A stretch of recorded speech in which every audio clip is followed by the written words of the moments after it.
Hello అండి. నేను మీ Soujanya. Welcome back to Lasya Harshi YouTube channel. అందరు ఎలా ఉన్నారు? మేమైతే చాలా బాగున్నాము. ఎన్నో రకాలుగా స్వీట్లు అయితే చేసుకుంటుంటాం కదా. అందుకే నేను ఈరోజు మోతీచూర్ లడ్డూనైతే చూపిస్తాను. మోతీచూర్ లడ్డు అంటే బూందీ గరిట అనే ప్రాసెస్ కంపల్సరీ ఉంటుంది కదా.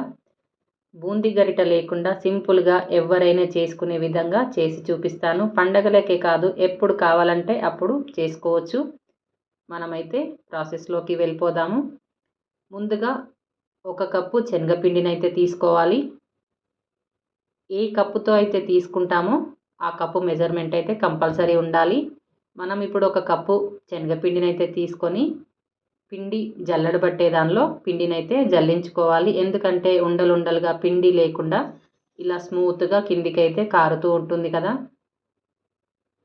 పిండిలో ఏమైనా చెత్త లాంటిది ఉన్నా జల్లల్లోనే ఉండిపోతుంది. పిండి అయితే స్మూత్గా అవుతుంది.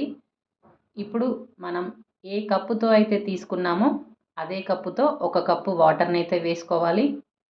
ఇలా వాటర్ని వేసుకొని బీటర్తో కానీ చేయితో కానీ పిండి మొత్తాన్ని ఉండలుండలుగా లేకుండా బాగా కలుపుకోవాలి. స్మూత్గా అయ్యేంత వరకు పిండి మొత్తం కలపడం అయితే అయిపోయింది. ఈ టైంలో కొంచెం లూజ్గా అనిపించినట్టయితే 1 లేదా 2 స్పూన్ల శనగపిండిని అయితే వేసుకొని ఒకసారి కలుపుకోవాలి. దీనికోసం ఆయిల్ని అయితే బాగా హీట్ అవ్వనివ్వాలి. ఇలా రంధ్రాలు ఉన్న జల్లల్లోనైనా వేసుకోవచ్చు, లేదంటే గరిటతో డైరెక్ట్గా ఆయిల్లో కూడా వేసుకోవచ్చు. ఒకే దగ్గర వేసినట్టయితే ఉండలుగా వస్తుంది. ముద్దలాగా అయిపోయి కాలదు. కొంచెం ఆయిల్లో తిప్పుకుంటూ పిండినైతే వేసుకోవాలి. నేను ఈ వీడియోలో చూపించిన విధంగా పిండిని ఆయిల్లో స్ప్రెడ్ చేసుకుంటూ వేసుకోవాలి.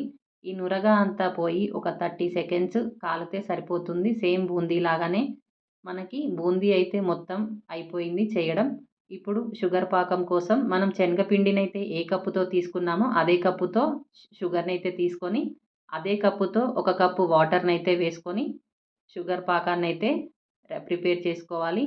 మనకు షుగర్ కరిగేంత వరకు మనం ముందు చేసి పెట్టుకున్న బూందీ ఉంది కదా, అది మిక్సీ జార్లో వేసుకొని మిక్సీ అయితే పట్టుకోవాలి బరకగా. ఇది ఎక్కువ స్మూత్గా ఉండాల్సిన అవసరం అయితే లేదు. పెద్ద మిక్సీ జార్లో వేసినట్టయితే కింద మెత్తగా అయిపోయి పైన బరకగా ఉంటుంది. చిన్న మిక్సీ జార్లో కొంచెం కొంచెం వేసుకుంటూ బరకగానైతే చేసుకోవాలి.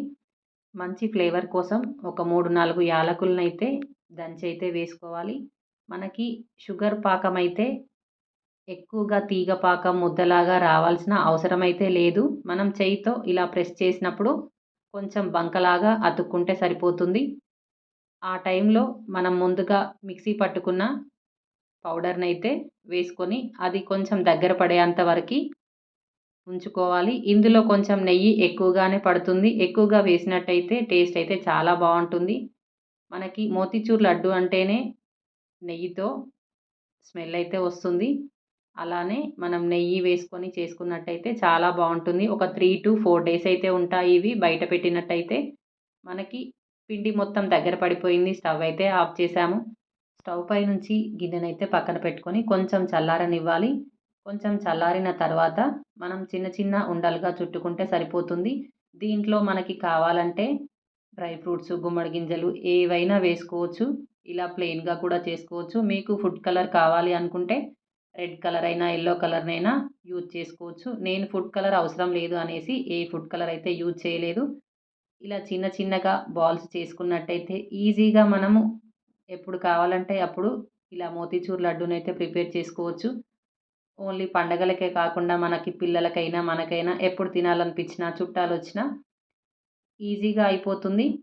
చాలా బాగుంటుంది. బయట కొనే పని లేకుండా ఇంట్లోనే ఈజీగా ప్రిపేర్ చేసుకోవచ్చు.